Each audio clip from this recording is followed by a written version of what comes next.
There is a moment familiar to almost everyone when you stop in front of something and cannot look away. It might be the way light falls through a window in the late afternoon, turning dust into something golden and slow. It might be a face across a room, a piece of music that seems to reach inside you without permission, the curve of a hillside at dusk when the colors are doing something that has no name. You don't decide to find it beautiful. You don't reason your way into it. Something in you simply responds, opens, stills, recognizes, before thought has a chance to arrive. We tend to assume this response is personal. A matter of taste, culture, upbringing. And certainly, those things shape what we find beautiful. But underneath all of that, beneath every preference in fashion and aesthetic tradition, something older is at work. Something that was responding to light and form and proportion long before there were words for any of it. The question of where beauty comes from is one of the oldest questions in philosophy. Plato thought it was eternal and absolute, that beautiful things on earth were imperfect reflections of a perfect beauty that existed outside of time. Hume thought it existed only in the mind of the observer, nowhere else. Kant tried to find a middle ground and spent hundreds of pages doing it. But all of them were asking the same question that a prehistoric human was already living, standing before a painted wall in a fire-lit cave, feeling something that had no language yet, something that reached beyond the useful and the necessary into a territory no one had mapped. Beauty is not decoration. It is not a luxury added to human experience after the serious business of survival was handled. The evidence, from archaeology, from neuroscience, from the study of cultures that had no contact with each other, suggests that the sense of beauty is one of the oldest and most fundamental capacities of the human mind. It may be older than language. Older, in some forms, than our species itself. Tonight, we follow it back. Back through the centuries and the millennia, back through the philosophers and the artists and the scientists who tried to understand it, back past the first sculptures and the first pigments and the first deliberate arrangements of flowers on a grave, all the way back to the moment when something in a living mind first responded to the world not with hunger or fear or calculation, but with something that can only be called wonder. Get comfortable. Let's begin. The oldest known object made purely for aesthetic reasons, not for hunting, not for shelter, not for any practical purpose anyone has been able to identify, is a small shell, perforated at one end, found in a cave in Morocco. It is approximately 130,000 years old. The shell came from a species of sea snail. The cave is roughly 50 kilometers from the nearest coastline. Someone carried it there deliberately. The perforation was made carefully, in a way that suggests it was worn as an ornament against the skin, visible to others. There is no utilitarian explanation for this. The shell did not help its owner find food, build shelter, or defend against predators. It existed only to be seen. Only to signal something through its appearance. Archaeologists call objects like this the earliest evidence of symbolic behavior, the capacity to let one thing stand for something beyond itself. But there is another word for what that shell was doing. It was beautiful to someone. Beautiful enough to carry 50 kilometers. Beautiful enough to wear against the body. The desire to possess and display a beautiful thing, to let it speak for you, or about you, is at least 130,000 years old. Possibly much older. Before humans made beautiful things, they chose them. The distinction matters. Some of the earliest evidence of aesthetic preference comes not from objects that were crafted, but from objects that were collected: unusual stones, fossils, crystals, shells with striking colors or unusual shapes. These objects appear in sites occupied by early humans and their predecessors, sometimes hundreds of thousands of years before any art was made. A red quartzite hand axe found in a site in England, dated to roughly 500,000 years ago, was made around a fossil shell embedded in the stone. The maker could have worked around it. Instead, they shaped the tool so the fossil appeared perfectly centered on the surface. This was not accidental. The fossil added nothing to the axis function. But someone saw it and made a decision. This stays. This matters. Long before humans were creating beauty, they were recognizing it. The capacity for aesthetic response may be older than the capacity to make art. The eye learned to see before the hand learned to make. The ancient Greeks had a word, kalos, that meant beautiful, but also good, and also noble. They used it interchangeably for a beautiful face, a courageous act, and a well-made object. This was not imprecision. It reflected a genuine belief that beauty and goodness were the same thing, or at least expressions of the same underlying quality. The concept was called kalokagathia, the unity of the beautiful and the good. A person who was truly good would also be beautiful. A truly beautiful thing would also be good. This idea shaped Greek art, Greek ethics, Greek politics. It is easy to dismiss it as naive. But neuroscience has found something curious: the brain regions that process aesthetic pleasure and moral approval significantly overlap. When people judge something beautiful and when they judge something good, similar neural pathways activate. The Greeks may have been articulating, in philosophical language, something that the brain was already doing. The connection between beauty and goodness is not merely cultural. It runs deeper. The color red appears in human symbolic and aesthetic behavior earlier than any other color. Red ochre, a natural pigment made from iron oxide, was being collected, ground, and applied to objects and bodies at least 300,000 years ago, at sites in Africa occupied by early Homo sapiens and possibly by predecessor species. The reasons are debated. Red is the color of blood, of fire, of ripe fruit, of health and skin. It triggers physiological arousal, increased heart rate, heightened attention.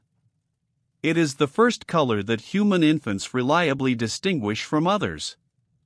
The use of red in ceremony, in decoration, in marking the body before something important, it is present in virtually every human culture ever documented.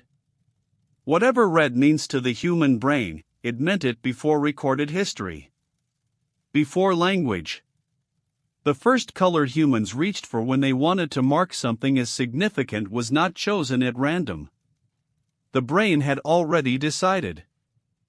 Symmetry is beautiful to humans in a way that cuts across cultures, ages, and historical periods.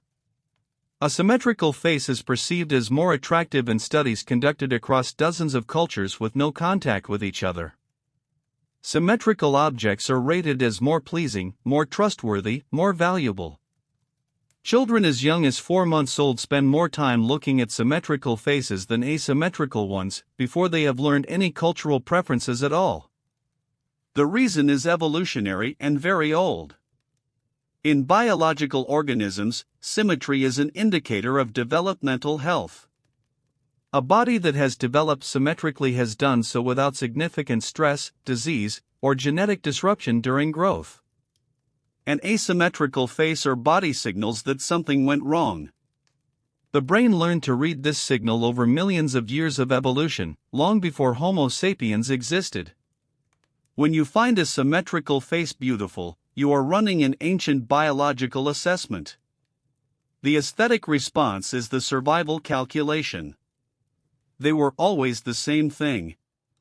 In 1871, Charles Darwin proposed that the sense of beauty in humans did not evolve primarily for survival, it evolved through sexual selection.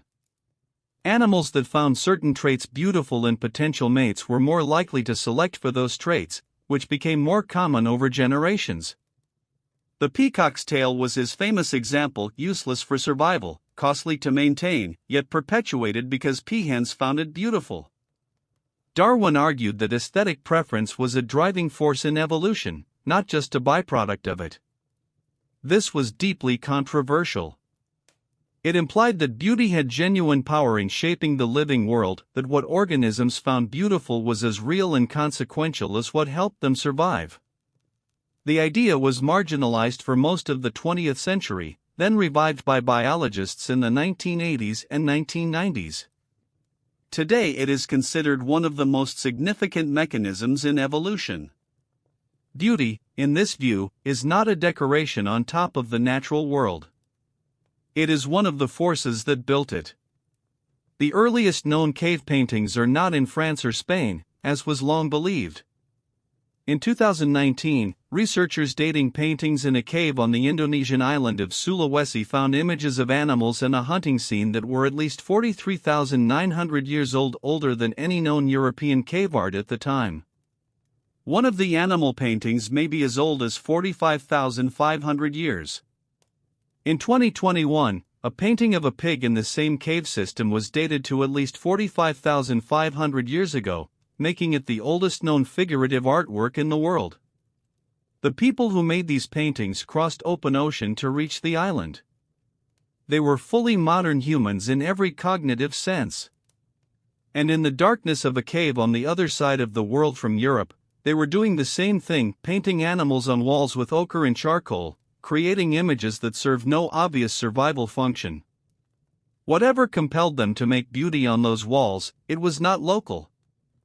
It was human.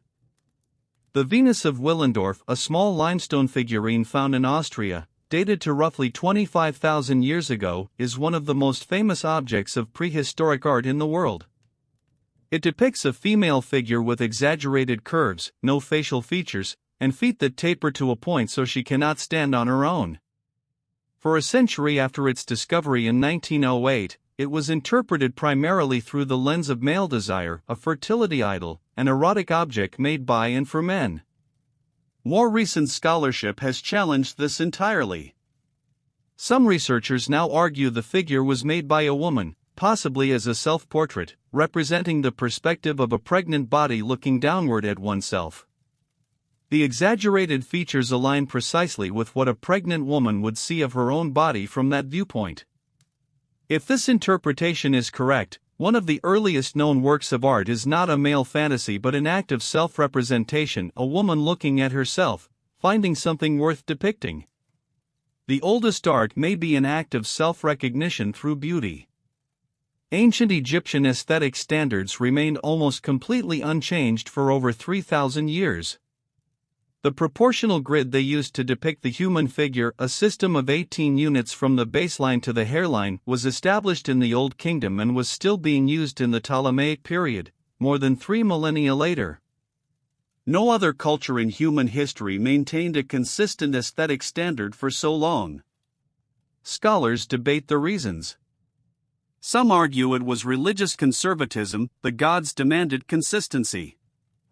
Others point to the role of aesthetic standards in maintaining social and political order. But there is a third possibility: the Egyptians may have believed they had found the correct proportions.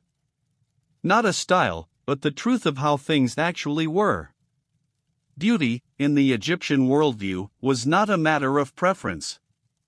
It was a property of reality, as objective as mathematics.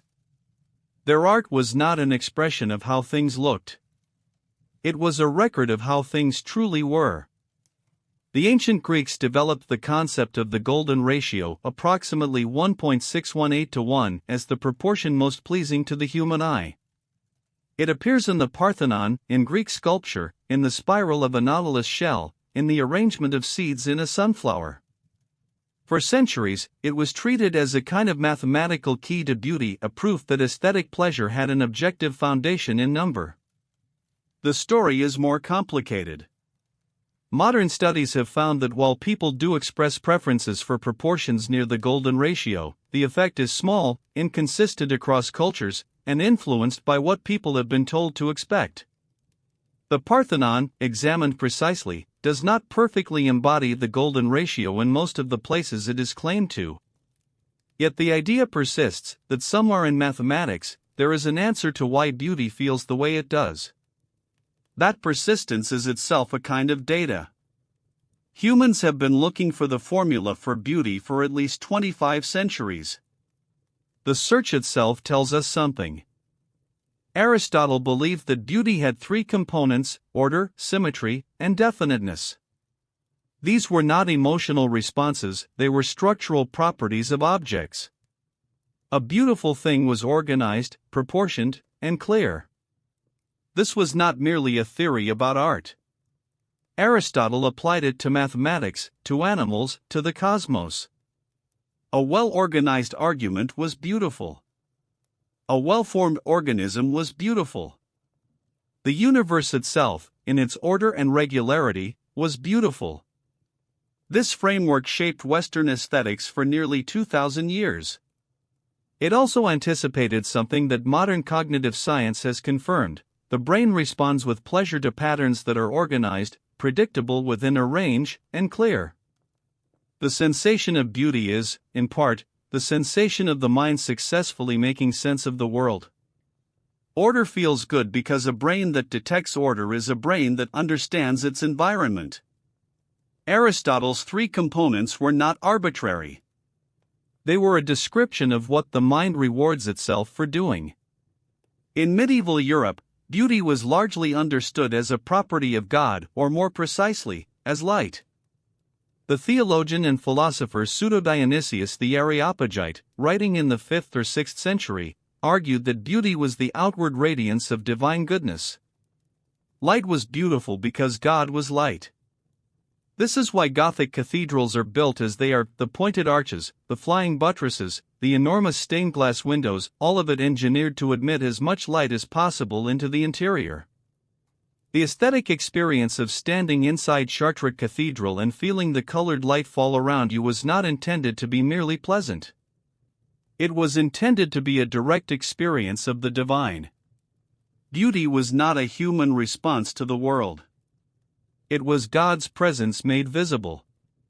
The shift from this understanding to a secular aesthetic, where beauty is a property of objects and a response of minds, is one of the quietest revolutions in Western thought, and it happened slowly, over centuries. The Japanese aesthetic concept of wabi-sabi, the beauty of imperfection, impermanence, and incompleteness, has no direct equivalent in Western aesthetics. A cracked tea bowl repaired with gold lacquer. A moss-covered stone worn smooth by rain. A room in which one corner remains incomplete.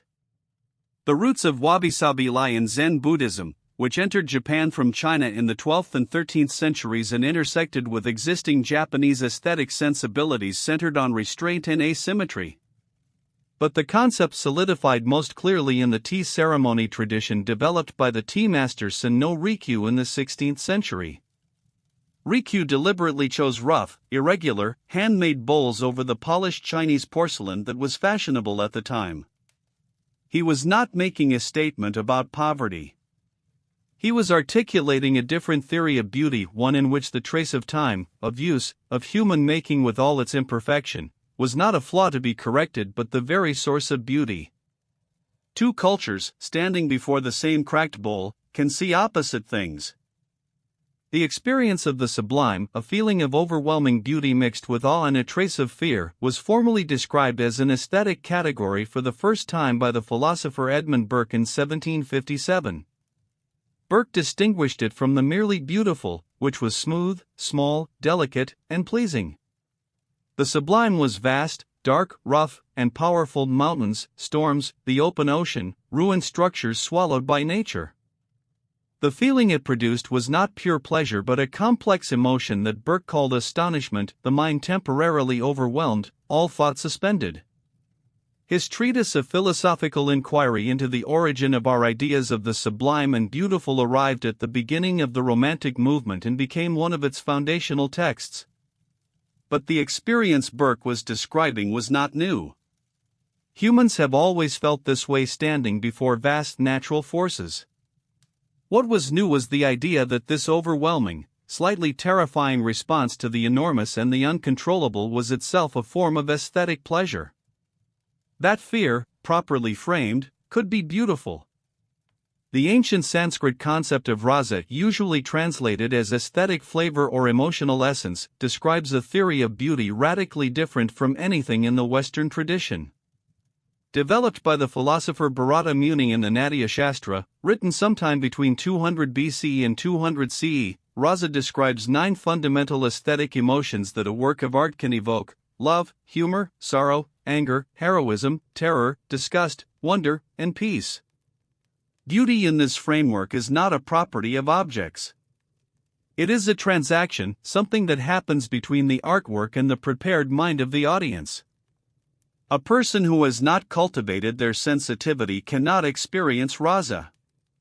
It requires a kind of readiness, an opening of the inner response. The theory places the locus of beauty not in the object and not entirely in the viewer, but in the space between them, in the quality of encounter. This idea was developed 1,500 years before Western philosophy began seriously questioning whether beauty was in the object or the mind. In the 18th century, the philosopher Immanuel Kant attempted to resolve the central problem of beauty. If it is purely subjective, why do we argue about it as if it were objective? Why do we feel that when someone fails to see the beauty in something we find beautiful, they are wrong?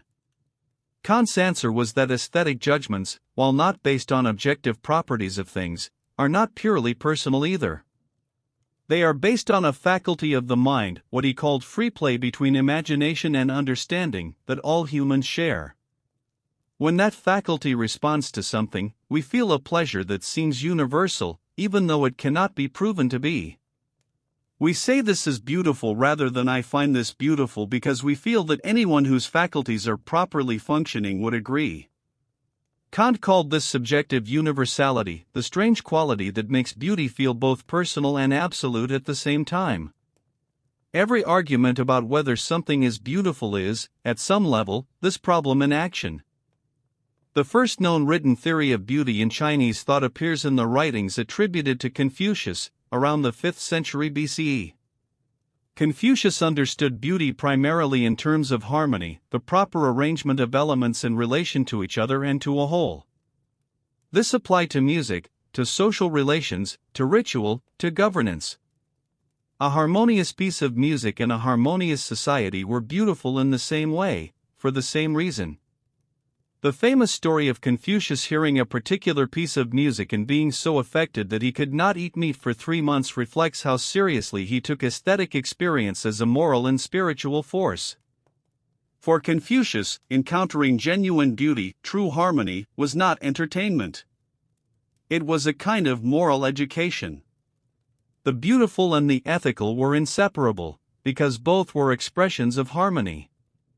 This framework shaped Chinese aesthetics for over 2,000 years.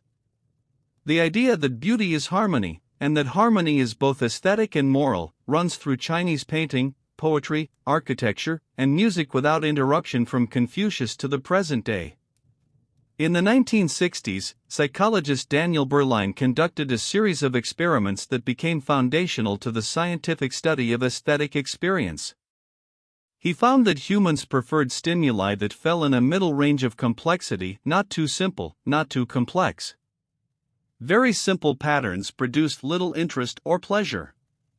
Very complex patterns produced confusion and discomfort. But patterns in the middle range, complex enough to reward attention, simple enough to be grasped, consistently produced the strongest positive responses. Berline called this the arousal potential of a stimulus. This finding has been replicated across cultures and age groups.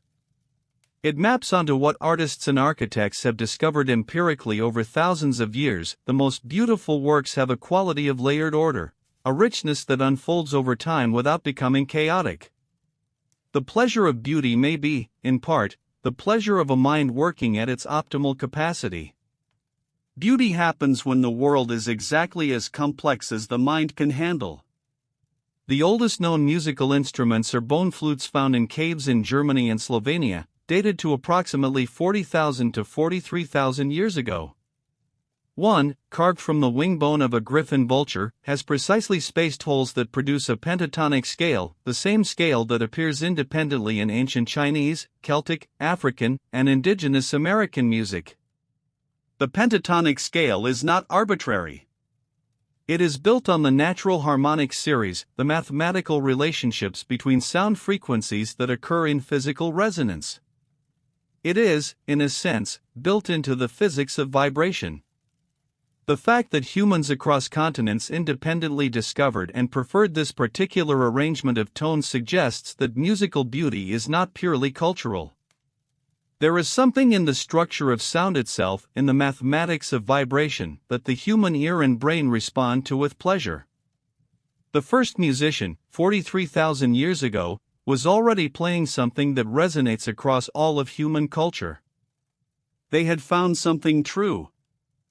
The philosopher Plotinus, writing in the 3rd century CE, proposed that beauty was not in physical form at all, it was the presence of an immaterial principle, a form of light from the highest reality, shining through matter. A face was beautiful not because of its physical proportions but because something non-material was visible through it.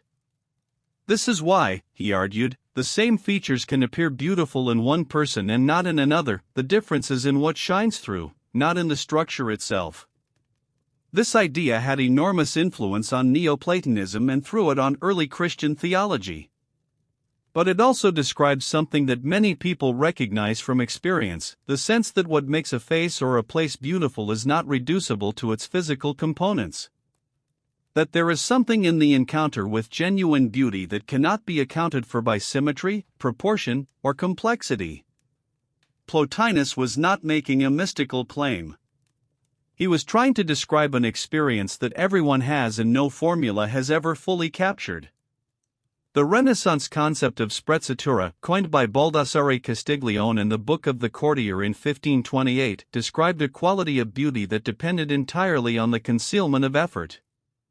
A beautiful performance, a beautiful gesture, a beautiful piece of art was one that appeared effortless, natural, uncontrived even if enormous skill and labor had gone into producing it. The visible trace of effort destroyed the beauty. This was not merely an aesthetic theory. It was a social practice. The nobility of Renaissance Italy were trained from childhood to display skill without appearing to work for it, in writing, dancing, music, conversation, warfare. The beautiful thing was the thing that seemed to arrive without cost. This idea shaped Western aesthetics of grace and elegance for centuries. It also points to something the mind responds to in beauty, the sense of inevitability, of rightness, the feeling that the thing could not have been otherwise. The most beautiful things feel as though they were always going to be exactly this way. In 2011, neuroscientist Samir Zeki and his team at University College London published a study in which participants were shown works of art and pieces of music they found beautiful while their brains were scanned. In every case, regardless of whether the stimulus was visual or musical, regardless of the subject's cultural background, the same region of the brain activated, the medial orbitofrontal cortex, a region associated with reward, pleasure, and desire. The researchers called it the experience of beauty region. This was the first direct neural evidence that beauty, across different sensory modalities and across cultures, involves a common brain mechanism. The philosophical debate about whether beauty is in the object or the mind received a different kind of answer. Beauty is in both, and the place where they meet is a specific cluster of neurons that lights up the same way whether you are looking at a painting by Rembrandt or listening to the opening bars of a symphony. The brain has a place for beauty. The Romantic poet John Keats, dying of tuberculosis at 25, wrote in his Ode on a Grecian urn the most quoted line in the English language on beauty: "Beauty is truth, truth beauty." He was articulating something that had preoccupied thinkers since Plato, the intuition that beauty and truth are not merely related but identical. That when something is genuinely beautiful, it is also somehow revealing something real. This intuition runs through mathematics as well as art.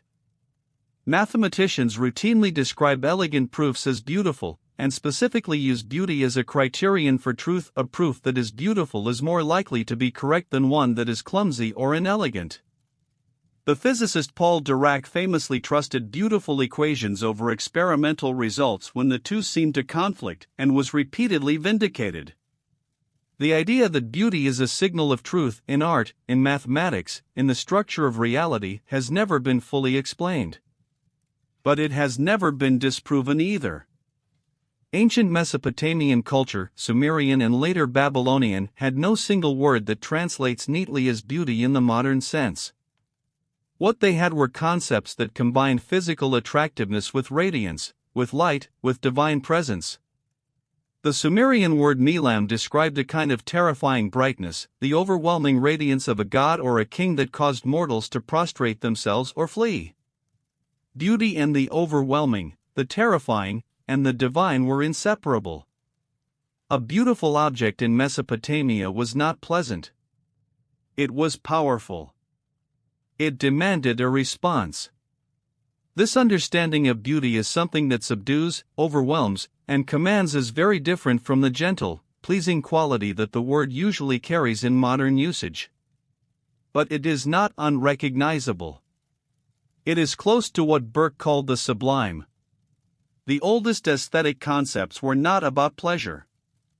They were about power. The ancient Aztec concept of beauty, ixtlamaquilisli, translates roughly as the knowledge of how to make faces and hearts wise. Beauty was not a property of objects or even primarily a sensory experience. It was an act of making wise. Something was beautiful if it educated the face, the outward appearance, and the heart, the inner life, toward truth and understanding. Ugly, in this framework, was whatever obscured, confused, or corrupted the soul. This meant that beautiful music, beautiful poetry, and beautiful ritual were not entertainment or decoration. They were technologies for moral and spiritual education. The beautiful was, literally, what made humans more human. This framework shaped Aztec aesthetics, architecture, poetry, and ceremony. It also provides a completely different answer to the question of what beauty is for. Not pleasure. Not reproduction. Not the detection of health. Wisdom. Beauty was how a culture transmitted what mattered most. The history of the color blue in Western aesthetics is strange and revealing. Homer never used a word for blue in the Iliad or the Odyssey, describing the sea instead as wine dark. Ancient Egyptian hieroglyphics had a word for blue, and ancient Egyptians both manufactured and highly valued blue pigment. But classical Greek texts, and later Roman texts, almost entirely avoid naming blue as a color. Linguist and cognitive scientist Guy Deutscher has proposed that this reflects not color blindness but the absence of a stable cultural concept. If a color has no name, it is not perceived as a distinct category. Blue entered the Western aesthetic vocabulary through the medieval period, when lapis lazuli from Afghanistan was ground into ultramarine, the most expensive pigment in the world, and used to paint the robes of the Virgin Mary. Blue became sacred because it was rare and costly. By the Renaissance, blue was the color of heaven and the divine. The idea of blue as beautiful came from economics, and before that, from a mine in Afghanistan. The Flemish painter Johannes Vermeer, working in Delft in the 17th century, used ultramarine blue more lavishly than almost any other painter of his time. It is visible in the turban of girl with a pearl earring, in the tablecloths and jackets that appear in his domestic interiors. Vermeer was not wealthy, he died in debt, yet he spent extraordinary sums on this pigment. Why? Because the particular quality of ultramarine, its depth, its translucency, the way light behaves inside it, produces an effect that no other blue pigment could replicate. It was not beautiful because it was expensive. It was expensive because it was beautiful. The lapis lazuli mines in Badakhshan, Afghanistan, the same mines that supplied painters from ancient Egypt through the Renaissance, were the only source of this quality of blue in the world for over 3,000 years.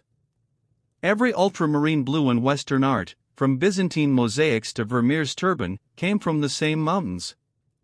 Beauty traveled. In the Islamic aesthetic tradition, the highest form of beauty is not visual but calligraphic, the written word of God, rendered in a hand that has spent decades perfecting each stroke. The calligrapher in Islamic culture holds a status that the painter holds in the Western tradition, and for a specific reason, representing the human figure was discouraged in religious contexts, directing aesthetic energy toward abstraction, geometry, and the form of language itself. Islamic geometric art, the intricate tiling patterns that appear in mosques from Cordoba to Samarkand, is not merely decorative. It is a meditation on infinity. The patterns are constructed so that they can theoretically extend without limit, never repeating in the same way.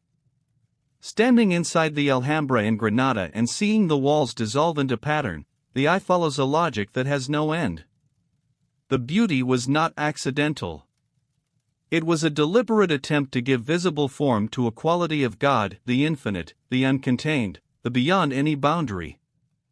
The philosopher Arthur Schopenhauer, writing in the early 19th century, proposed that aesthetic experience was the one form of human consciousness that escaped the tyranny of desire. In ordinary life, the human will is always wanting food, safety, pleasure, status, and this constant wanting produces suffering. But in the moment of genuine aesthetic experience, Schopenhauer argued, the will falls silent. The person becomes a pure subject of knowing, an eye without a body, a mind without needs, seeing the world as it actually is for the first time. Beauty, in this view, was not pleasure. It was relief. It was the temporary cessation of the relentless human wanting that makes ordinary life so exhausting. This is why genuinely beautiful things can feel, in the moment of encounter, like the world has slowed down, or clarified, or briefly made sense. Schopenhauer thought this was the closest humans ever came to liberation. The moment of beauty was the moment the self went quiet. Archaeological evidence from the Neanderthal site of Cueva de los Aviones in Spain, dated to approximately 115,000 years ago, includes shells that appear to have been perforated and colored with pigments. If confirmed as deliberate ornaments, they predate any known Homo sapiens art by tens of thousands of years. This would mean that the desire to decorate, to wear beautiful things, to signal something through appearance, was not unique to modern humans. Neanderthals may have had it too. The implications are significant. If Neanderthals experienced something like aesthetic desire, then the capacity for beauty is not a recent innovation of modern human cognition. It is something much older, present in the common ancestor of Neanderthals and modern humans, or evolved independently in two separate lineages. Either way, the desire for beauty appears to be not a luxury of civilization, but a deep feature of the primate mind in its most developed forms. We did not invent beauty. We inherited it. The word aesthetic itself is surprisingly young.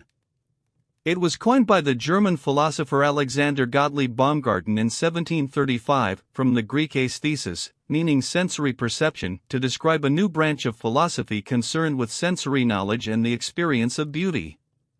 Before Baumgarten, there was no specific philosophical discipline devoted to the study of beauty and artistic experience as a category. Beauty was discussed as part of ethics, metaphysics, or theology.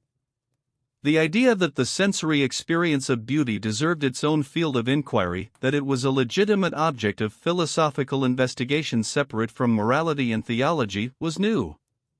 Baumgarten's Aesthetica, published in 2 volumes in 1750 and 1758, established the framework that all subsequent Western philosophy of art has worked within. The word for the study of beauty is only about 270 years old. Humans had been making art, writing about beauty, and arguing about what it was for thousands of years before anyone gave the inquiry a name. In the 19th century, the arts and crafts movement, led by William Morris in England, argued that industrial production had made the world ugly by separating the worker from the object they made. Beautiful things, Morris argued, could only be made by people who took pleasure in making them. Mass production produced functional objects but not beautiful ones, because beauty required the presence of a human hand fully engaged with the work. The movement looked backward to the medieval guild system, to handmade furniture and textiles and ceramics. It was partly a political argument about labor and dignity, and partly an aesthetic one. But underneath both was a theory of beauty, that beauty is a trace of human presence, of care, of the meeting of mind and material in full attention. An object made by a machine is not ugly because it lacks skill. It is less beautiful because no one was fully there when it was made. Beauty, in this view, requires a witness. The concept of mono no aware, usually translated as the pathos of things or an empathy toward things, is central to Japanese aesthetics and has no Western equivalent. It describes the bittersweet awareness of impermanence, the particular beauty of things precisely because they will not last. Cherry blossoms are the most famous example. They are considered most beautiful at the moment they are falling, not in full bloom. The beauty is inseparable from the ending. Mono no Aware appears in Japanese literature as early as the tale of Genji in the 11th century, and is considered by many scholars to be the single most important concept in Japanese aesthetic thought. It describes a quality of attention and openness to the beauty of transience that requires accepting impermanence rather than resisting it. The most beautiful thing, in this framework, is the thing that is almost gone.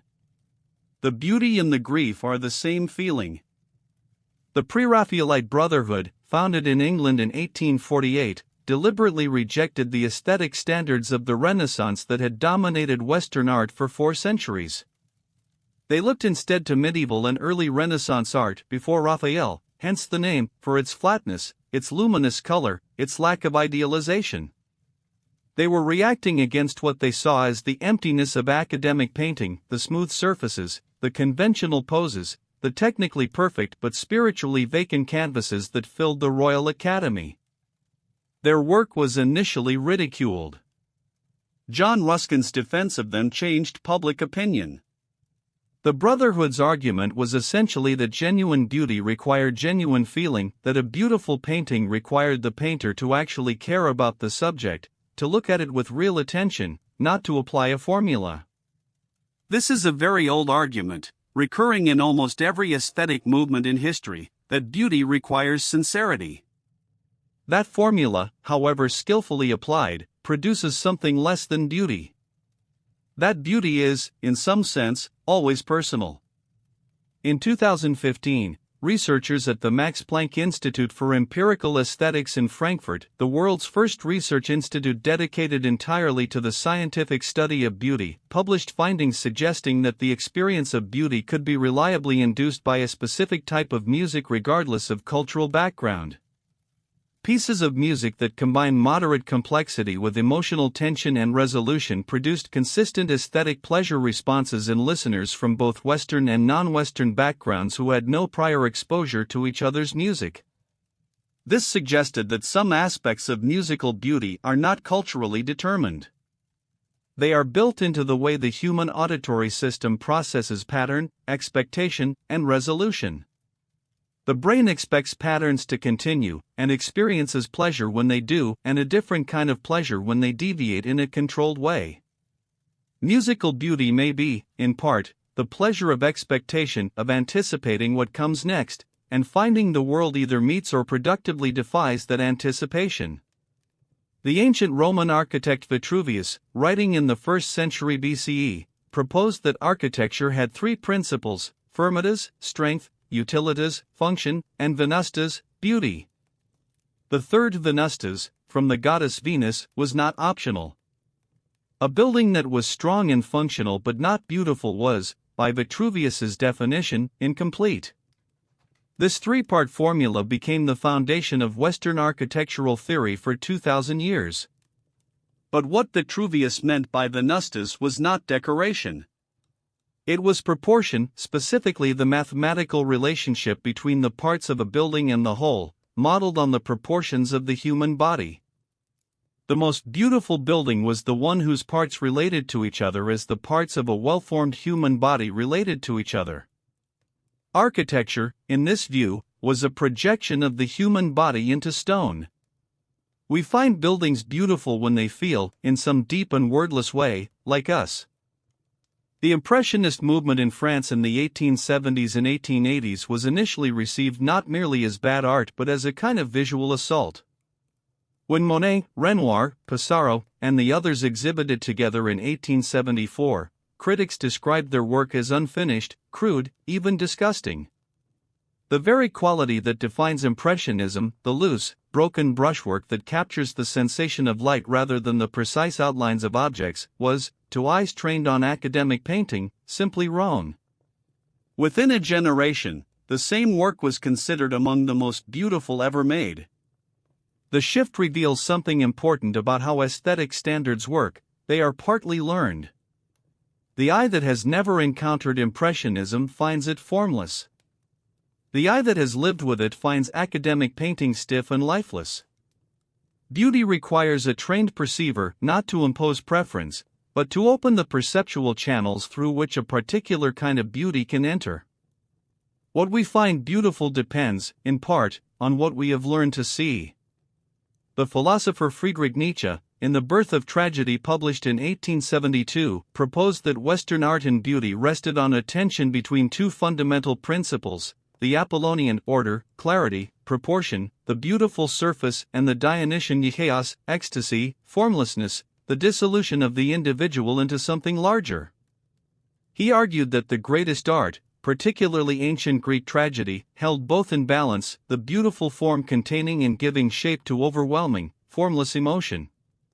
Beauty without the Dionysian was merely pretty, pleasant, controlled, ultimately shallow. The Dionysian without Apollo was chaos, powerful but formless, unable to communicate. Only the tension between them produced genuine beauty. Nietzsche was describing something that artists have known intuitively for centuries, that the most beautiful works contain something slightly dangerous, something that pulls against the order that contains it. The tension is the beauty.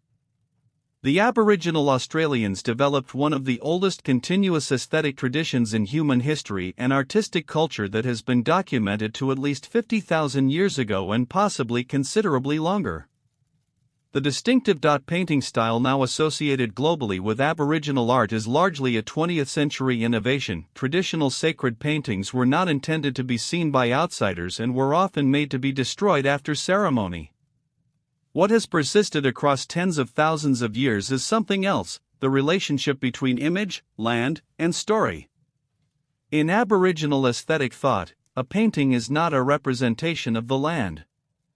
It is a map of the dreaming, the dimension of ancestral time and being in which the land was created and continues to exist. To paint is not to depict. It is to participate in the ongoing act of creation. Beauty, in this framework, is not a property of surfaces. It is a form of cosmological maintenance. The world requires beautiful things in order to continue being itself. The English word beautiful derives from the Old French beau and before that from the Latin bellus, a diminutive of bonus, good. The beautiful was, etymologically, the slightly good, the pleasantly good, the good in its lighter and more charming form. Bellus was used in Latin primarily for things that were pretty, agreeable, charming, not for things that were sublime or overwhelming. The root connection between beauty and goodness that the Greeks made explicitly was encoded quietly into the Latin and then into every Romance and Germanic language that descended from it. When you call something beautiful in English, you are using a word that has carried the implication of goodness for over 2,000 years. The linguistic history of beauty is the history of a culture that could not fully separate how things looked from how things were. The beautiful was always, at some level, the good. The philosopher and art critic John Ruskin, writing in Victorian England, argued that beauty in nature and beauty in art were inseparable from moral perception. In his view, a person who truly saw nature, who looked at a mountain or a cloud with full attention and genuine humility, was doing something morally significant. The capacity for aesthetic response was, for Ruskin, evidence of spiritual health. A person who was morally corrupt could not truly see beauty, because corruption narrowed and distorted perception. This was not a metaphor. Ruskin believed it literally.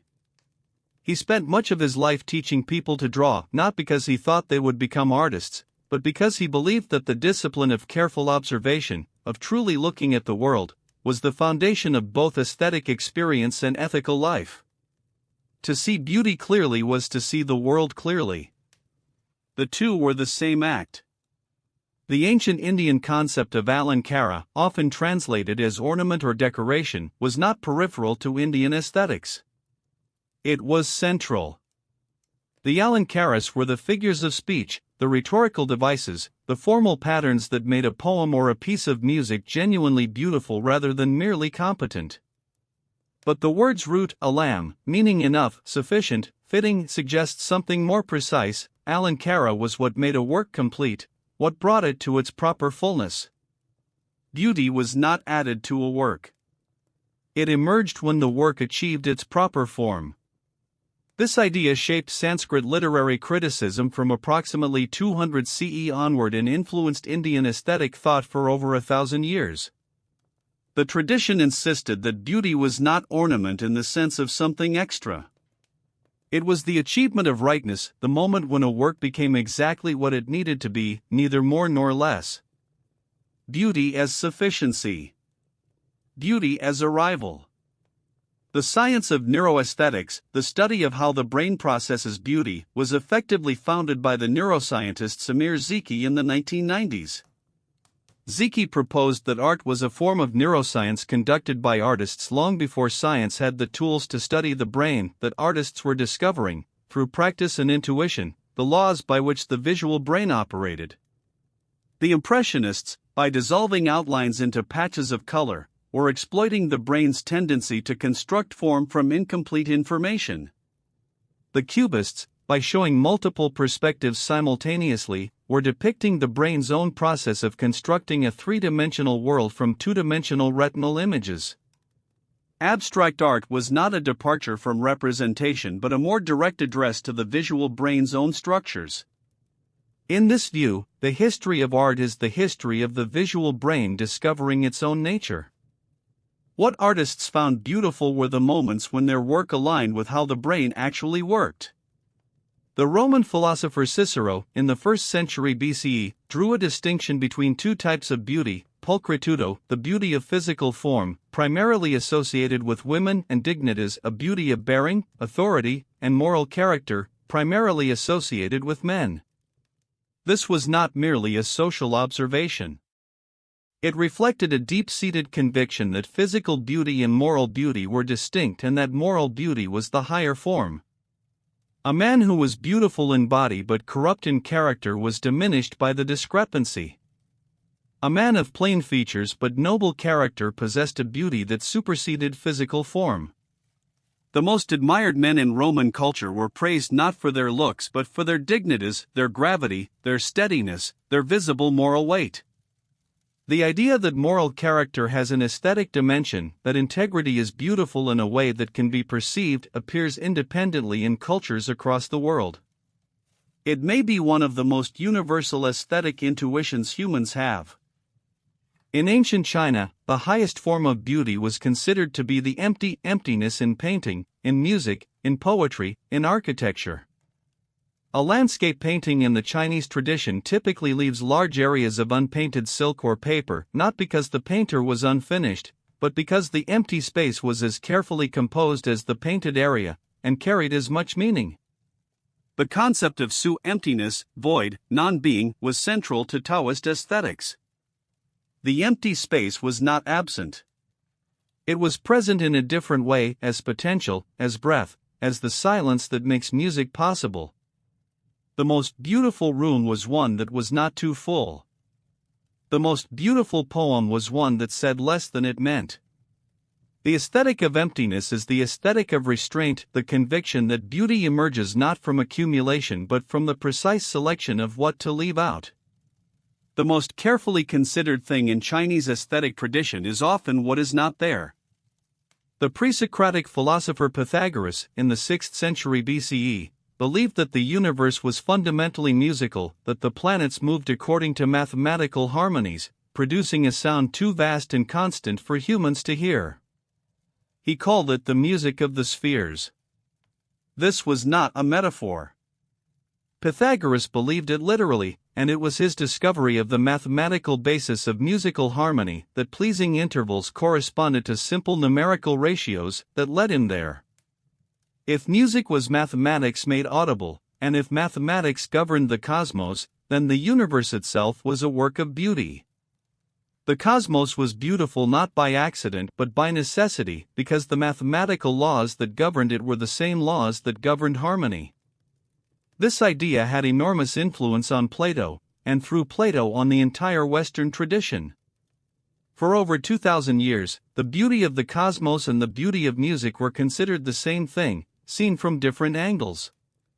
The 18th century concept of picturesque beauty, coined by the Reverend William Gilpin in a series of essays beginning in 1768, described a specific type of landscape beauty that lay between the beautiful and the sublime.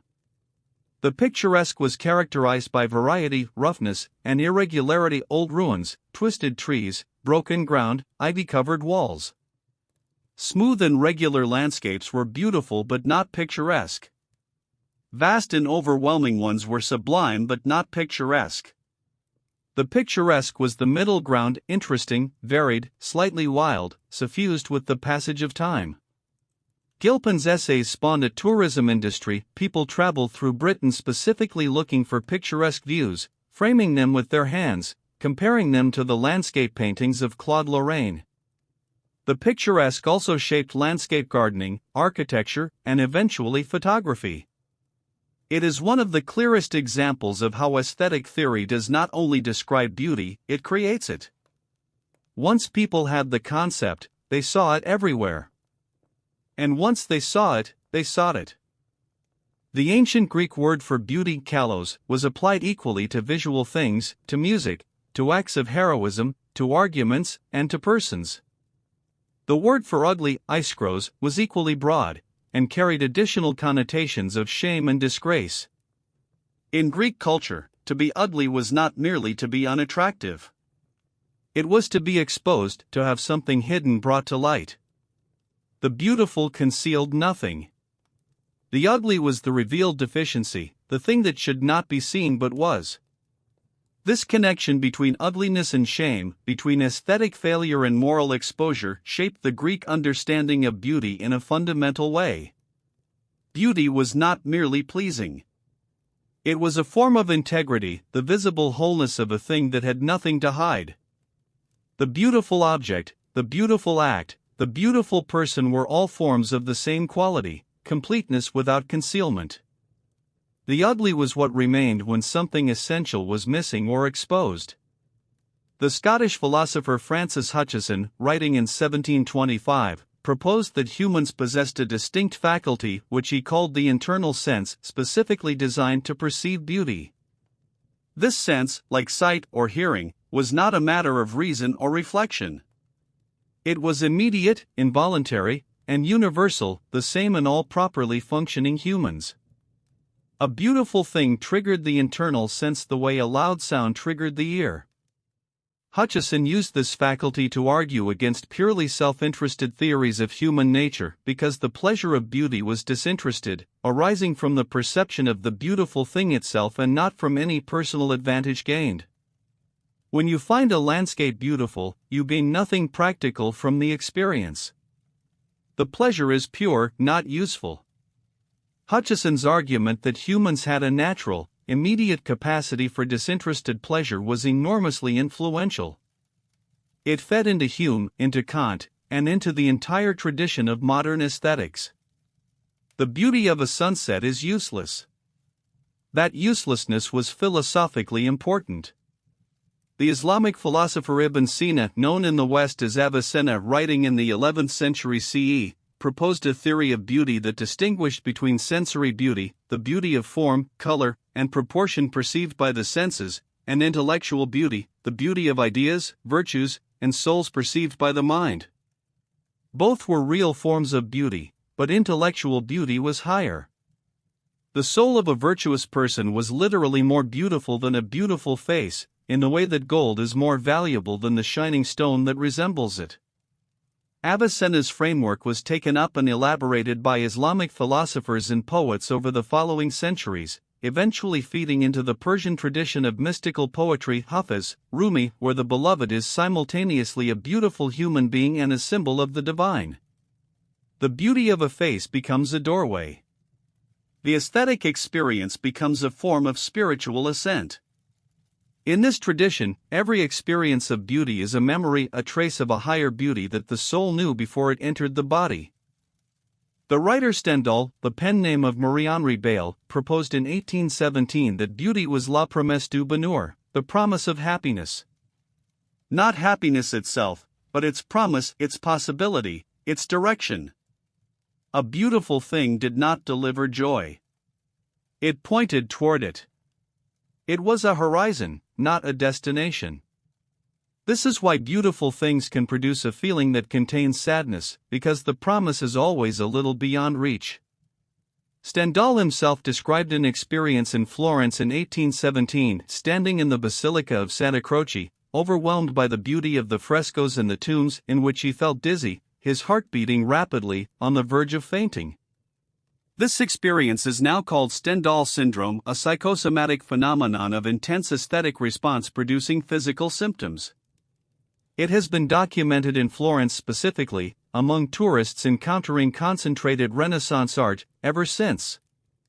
Beauty, at sufficient intensity, is physiologically overwhelming. The body responds before the mind understands what has happened. One of the most influential aesthetic concepts of the 20th century came not from a philosopher or an artist but from a biologist. The zoologist Jacob von Uexküll proposed in 1909 the concept of the Umwelt, the unique perceptual world of each organism, defined by what that organism can sense and what it responds to. Every organism lives inside its own Umwelt, a world shaped entirely by its perceptual apparatus and its needs. A tick's Umwelt consists of warmth, the smell of butyric acid, and skin texture. A bee's Umwelt includes ultraviolet light invisible to human eyes. Flowers are beautiful to bees in wavelengths humans cannot see. The implication for aesthetics was profound. Beauty is always beauty for a particular perceptual system. There is no beauty from nowhere. What humans find beautiful is what their specific sensory and cognitive apparatus, shaped by millions of years of evolution, is tuned to respond to. A different perceptual system, the Umwelt of another animal, or another kind of mind, would find a different world beautiful. The concept of sprezzatura, effortless grace as a form of beauty, appeared independently in the Japanese tradition as shibui or shibusa, a beauty that was understated, subtle, and revealed itself slowly. The word derives from the Japanese for astringent, the quality of an unripe persimmon, puckering and sharp before it sweetens. Shibusa described a beauty that did not announce itself, that required time and attention to fully perceive, and that rewarded repeated encounters by revealing new layers. The opposite of shibusa was garish, obvious, immediately impressive but quickly exhausting. In Japanese craft and design, in ceramics, in textile patterns, in architecture, shibusa was the highest aesthetic standard, the quality of something that grew more beautiful the longer you lived with it. This is an aesthetic theory with a temporal dimension. Beauty is not only what the eye immediately grasps. Some beauty requires time. It unfolds only for those who are patient enough to wait. In 1975, physicist Mitchell Feigenbaum discovered, while studying chaos theory, that a specific mathematical constant, now called the Feigenbaum constant, approximately 4.669, appeared in the transition from order to chaos in physical systems. The same constant appeared in the branching patterns of trees, in the distribution of river tributaries, in the structure of coastlines, in the fluctuations of the heart. These patterns are fractal, self-similar at different scales, and they appear throughout the natural world. Psychologist Richard Taylor has found that people consistently rate fractal patterns with a specific dimension as most beautiful, corresponding precisely to the fractal dimension of natural landscapes. Humans evolved surrounded by natural fractal patterns. Trees, clouds, rivers, mountains, and the brain may have become tuned to their specific mathematical structure. When you find a natural landscape beautiful, you may be responding to a mathematical constant embedded in the structure of the physical world. The beautiful and the natural are not identical. But they may overlap more than anyone expected. The Dadaist movement, founded in Zurich in 1916 in the midst of World War I, was built on an explicit rejection of conventional beauty. Dada artists Marcel Duchamp, Hugo Ball, Hannah Hoch created works deliberately designed to be anti-aesthetic, random, abrasive, commercial objects stripped of context, nonsense poetry. Duchamp's fountain, a urinal submitted to an art exhibition in 1917, was not intended to be beautiful. It was intended to destroy the idea of beauty as a stable category. The most famous anti-art object in history has since become one of the most discussed and influential artworks ever made. The strange consequence of Dada's assault on beauty was that it expanded the category rather than destroying it. By refusing conventional beauty, Dada forced the question, what actually makes something beautiful? If a urinal in a gallery can produce genuine aesthetic response, interest, curiosity, the feeling of a world suddenly seen differently, then beauty was never in the surface of things. It was always in the encounter. The philosopher and novelist Iris Murdoch proposed in her 1970 work The Sovereignty of Good that the experience of beauty was morally significant because it was one of the few experiences that fully arrested the ego. In the presence of genuine beauty, the self, with all its anxieties, self-interests, and defensive narratives, momentarily stopped. Attention was captured and directed outward. You stopped thinking about yourself. This unselfing, as Murdoch called it, was the foundation of moral perception because the ability to see others clearly, rather than as projections of one's own needs and fears, required the same capacity to escape the ego. Beauty was not merely pleasant. It was training for goodness. The person who could be arrested by genuine beauty, who could be pulled out of themselves by the sight of a kestrel hovering, or a face in a crowd, was exercising the same faculty that moral life required. Beauty and goodness required the same kind of attention. They were, in practice, inseparable. The most expensive photograph ever sold at auction is Phantom by Peter Lick, a black and white image of a canyon in Arizona, sold for $6.5 million in 2014. The most expensive painting ever sold is Solvitor Mundi, attributed to Leonardo da Vinci, sold for $450.3 million in 2017. The gap between them reflects not merely aesthetic judgment but the complex economics of rarity, authentication, provenance, and cultural prestige. But the fact that beauty can be assigned a price, that the market for beautiful objects is one of the largest in human history, reveals something about the relationship between beauty and value. Every culture in human history has treated beautiful things as worth more than functional equivalents. The shell ornaments carried 50 kilometers in prehistoric Morocco were worth carrying. The lapis lazuli worth shipping from Afghanistan to Venice. The economic history of beauty is a continuous demonstration that humans have always been willing to pay in labor, in resources, in risk for the experience of beautiful things. Beauty is not a luxury.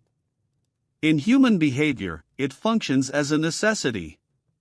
The Romantic poet William Wordsworth believed that the experience of beauty in nature, particularly in the landscape of the English Lake District where he grew up, was formative in the deepest sense. In The Prelude, his autobiographical poem, he described moments he called spots of time, encounters with natural beauty so intense that they remained in the memory as living presences, continuing to nourish the imagination for years afterward. The beautiful was not merely experienced in the present. It was stored. It became part of the structure of the mind. Wordsworth's theory anticipated what developmental psychologists have since confirmed, that intense aesthetic experiences in childhood and early life have lasting neurological effects, shaping how the brain processes both beauty and emotion throughout adult life. The beautiful things we encounter when we are young do not leave us. They become part of what we use to see the world. The relationship between beauty and disgust is closer than aesthetic theory usually acknowledges. The psychologist Jonathan Haidt has proposed that disgust, one of the most ancient human emotional responses, is the inverse of beauty, where beauty signals health, integration, and wholeness, disgust signals contamination, dissolution, and threat. The two responses may be neurologically linked. Studies have found that the brain regions involved in aesthetic pleasure and aesthetic aversion overlap. Exposure to beautiful things temporarily reduces disgust sensitivity. Extreme physical beauty can produce a response close to disgust, the uncanny valley of the almost too perfect.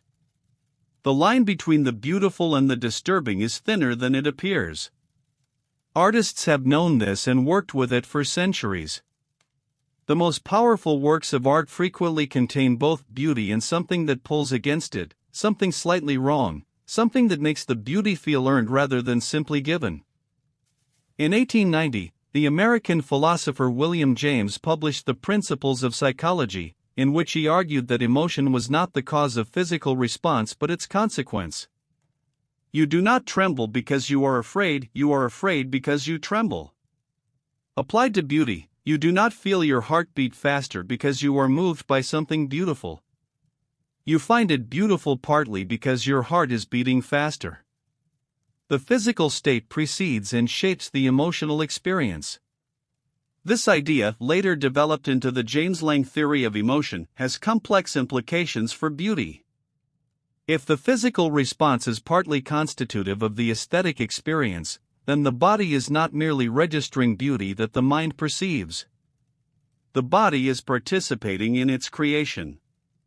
You find the mountain beautiful partly because standing before it, in the cold air, with the scale of it demanding you look upward, your body has already responded. The beautiful is always, partly, where you are standing. The ancient Egyptian concept of Nefertiti, whose name translates as the beautiful one has come, was not simply a personal name. It was a statement about the nature of beauty, that it arrives. It comes from elsewhere. It is not manufactured or constructed, it appears. The name implies a passive waiting, a receptivity, the beautiful one has come, and one's role is to recognize and receive her. This understanding of beauty is something that arrives rather than something that is made runs through many aesthetic traditions. The Japanese concept of the encounter with something beautiful as a form of fate or predestination, shares this quality. The Persian mystic poets wrote of beauty as the sudden revelation of what was always true. In these traditions, beauty is not produced. It is discovered. The work of the artist is not creation but uncovering, removing what conceals, making visible what was always there. Beauty was not made by the person who found it. It was waiting.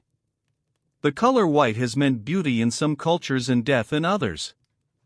In China and many East Asian cultures, white is the color of mourning. In Western cultures, it is associated with purity, innocence, and the sacred. In ancient Rome, a white toga was the garment of citizens and candidates. The word candidate comes from candidus, meaning radiant white. The classical Greek marble statues that define Western aesthetic standards for centuries were originally painted in vivid colors. The white marble we associate with timeless beauty is an accident of time, the paint long since worn away. Western civilization inherited an aesthetic of white marble purity that was never real. The Parthenon was not white. The Venus de Milo was not white. The aesthetic of serene, colorless classical beauty, which shaped neoclassical architecture, sculpture, and eventually the white walls of modern museums and galleries, was built on a misperception. The aesthetic ideal that shaped the Western eye for 3 centuries was based on faded paint. The concept of beauty sleep, the idea that sleep improves appearance, has a biological basis that was only confirmed scientifically in the 21st century. A 2010 study published in the British Medical Journal showed that photographs of sleep-deprived individuals were consistently rated as less attractive than the same individuals after adequate sleep. The effects were consistent across raters from different cultures. Reduced sleep impairs skin repair, increases cortisol, which breaks down collagen, produces facial asymmetry through muscle tension, and affects the brightness of the eyes.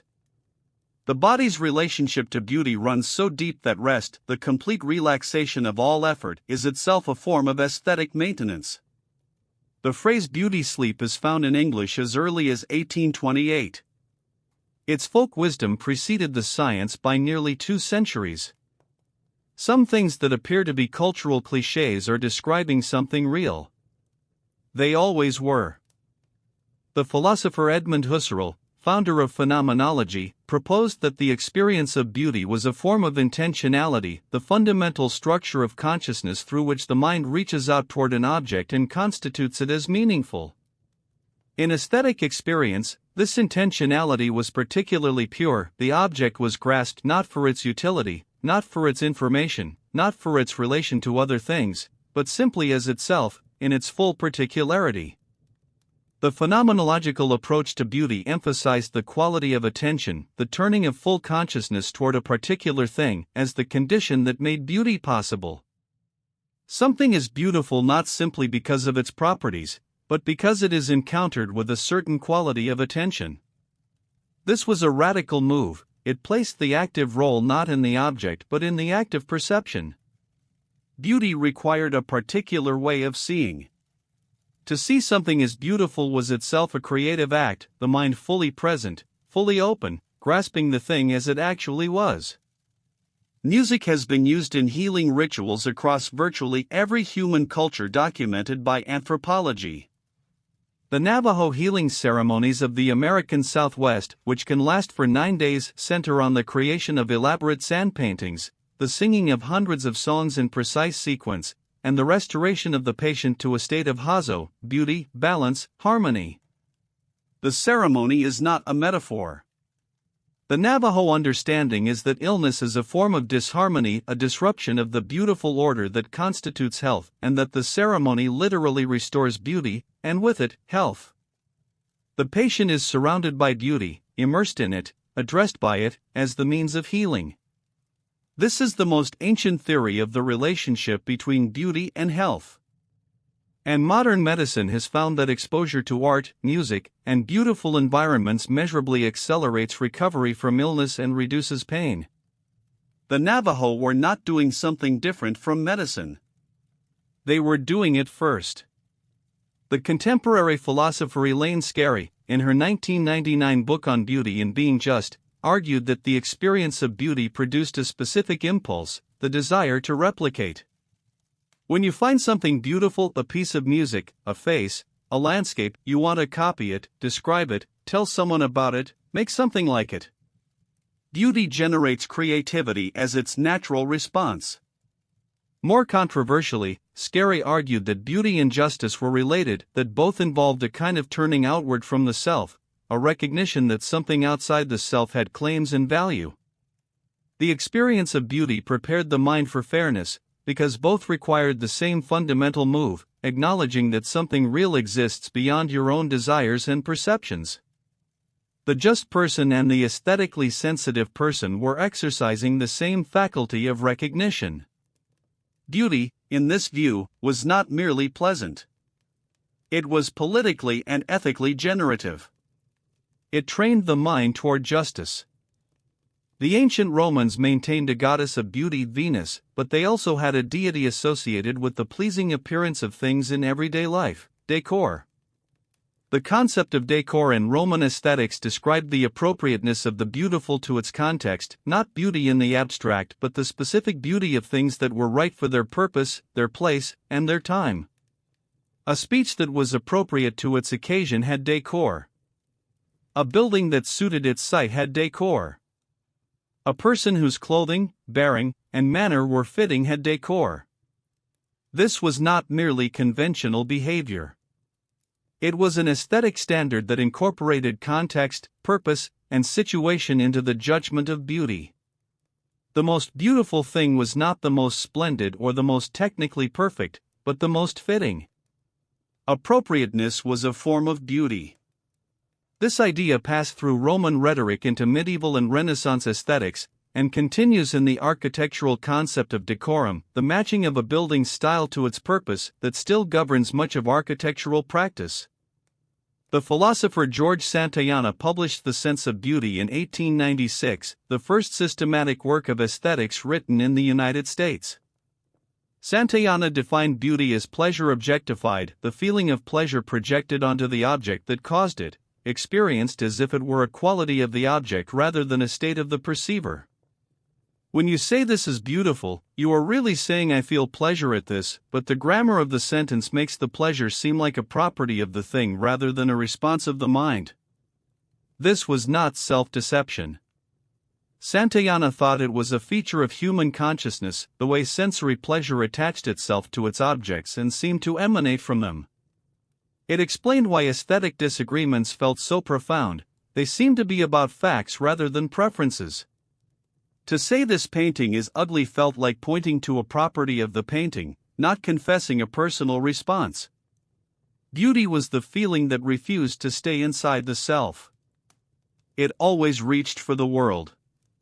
The history of human beauty standards for the face across cultures shows remarkable consistency on certain dimensions: symmetry, clarity of skin, facial harmony, and remarkable variation on others.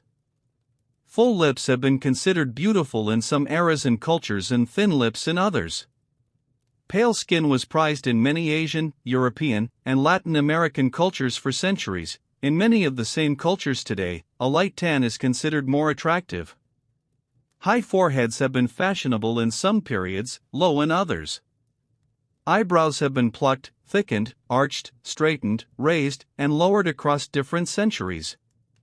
The variable elements of beauty standards are almost entirely concerned with signals of status and class. Pale skin when outdoor labor was common signaled wealth. Tan skin when outdoor recreation became fashionable signaled leisure. The beauty standard always follows the status marker. What appears to be aesthetic preference is often, beneath the surface, economics wearing the mask of the beautiful. The aesthetic theory of the sublime, developed by Burke, elaborated by Kant, celebrated by the Romantic poets, was given its most terrifying modern expression by Rainer Maria Rilke in the opening lines of his Duino Elegies, written beginning in 1912. The idea that the most beautiful things were also the most dangerous, the most consuming, the most likely to destroy the one who fully encountered them. Rilke wrote of angels, not the soft, winged creatures of popular imagination, but overwhelming presences of terrifying beauty that would annihilate any human who truly encountered one. The beautiful, at its most intense, was incompatible with ordinary human existence. To survive it, you had to keep your distance. The history of the sublime is the history of a culture slowly realizing that the most beautiful things were not safe, that genuine beauty was not a comfort but a confrontation, a demand, something that required everything from the person who encountered it. Beauty did not soothe. It called. The word glamour originally meant a magical spell, specifically one that caused an observer to see something as beautiful that was not. It derives from the Scottish word gramarye, meaning magic or enchantment, which itself came from grammar, the study of letters and language, which in the medieval period was so closely associated with the learned arts that it became synonymous with occult knowledge. The transformation from glamour as magical illusion to glamour as a desirable form of beauty happened gradually through the 19th century and accelerated with the rise of cinema and fashion photography in the 20th. The modern sense of glamour, the manufactured, slightly unreal beauty of the film star, the fashion model, the perfectly lit advertisement, retains, beneath its contemporary meaning, the original sense of a beautiful illusion. To be glamorous is to be enchanting. To enchant is to cast a spell. The beautiful has always been understood, on some level, as a form of power over the one who sees it. The architectural theorist Leon Battista Alberti, writing in 15th century Florence, defined beauty as the harmony and concord of all the parts achieved in such a manner that nothing could be added or taken away or altered except for the worse. This is one of the most rigorous definitions of beauty ever proposed and one of the most demanding. Beauty was not merely pleasant arrangement. It was a state of such precise rightness that any change would be a deterioration. A beautiful building, a beautiful sentence, a beautiful theorem all shared this quality: they could not be improved. They had reached a state of necessity. This definition connects beauty to a specific feeling that is recognizable in experience, the sense that something is exactly right, that it could not be otherwise, that every element is doing precisely what it needs to do and nothing more. Beauty, in this view, was completion. It was the point at which making was finished, not abandoned, but genuinely done. The tradition of ikebana, Japanese flower arrangement, is approximately 600 years old, with roots in the Buddhist practice of offering flowers at altars. But ikebana is not, as the Western concept of flower arrangement tends to be, primarily about making flowers look beautiful. It is about revealing the beauty that the flower already possesses by removing everything that competes with it, by placing it in a relationship with space and with other elements that allows its essential quality to be fully seen. The Ikebana master Sujetsu Teshigahara described the practice as making the flowers more themselves than they are in nature. This is a profound aesthetic claim, that natural things, however beautiful, do not always display their full beauty without deliberate arrangement. That there is a form of human attention and skill that does not impose beauty on the natural world, but uncovers and amplifies what is already there. The artist is not creating beauty. The artist is making beauty visible. In the 20th century, the philosopher Nelson Goodman proposed that beauty was not the goal of art at all and that aesthetic experience was not primarily about pleasure. Art, Goodman argued, was a form of knowing. A painting did not give you pleasure, it gave you a new way of seeing. A piece of music did not merely feel good, it reorganized your experience of time. The question to ask of a work of art was not, is this beautiful? But what does this do? How does it change perception, cognition, understanding? This proposal stripped beauty from the center of aesthetic philosophy where it had been since Plato and replaced it with cognition. The experience of art was valuable not because it was pleasant but because it was revelatory. Whether or not this fully captures what beauty is, it describes something real about what the most powerful aesthetic experiences do. They do not leave you where they found you. You see differently afterward. The beautiful remakes the eye that sees it. The ancient concept of kintsugi, the Japanese art of repairing broken pottery with gold or silver lacquer, is often described as a philosophy of beauty, that the break itself, and its repair, can be more beautiful than the original unbroken surface.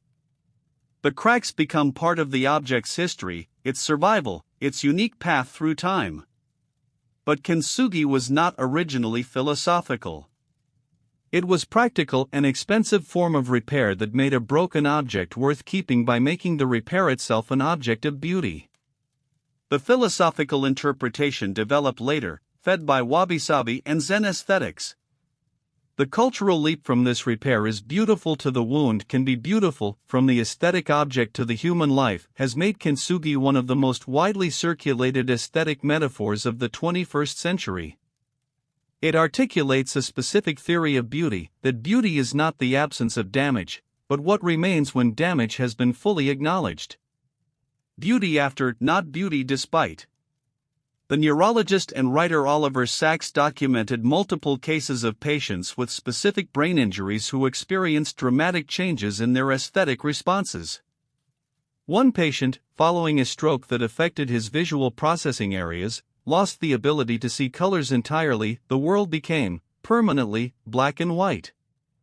Rather than experiencing this as pure loss, he began to find a new beauty in the world of pure form and contrast, eventually preferring the achromatic world to the colored one he remembered.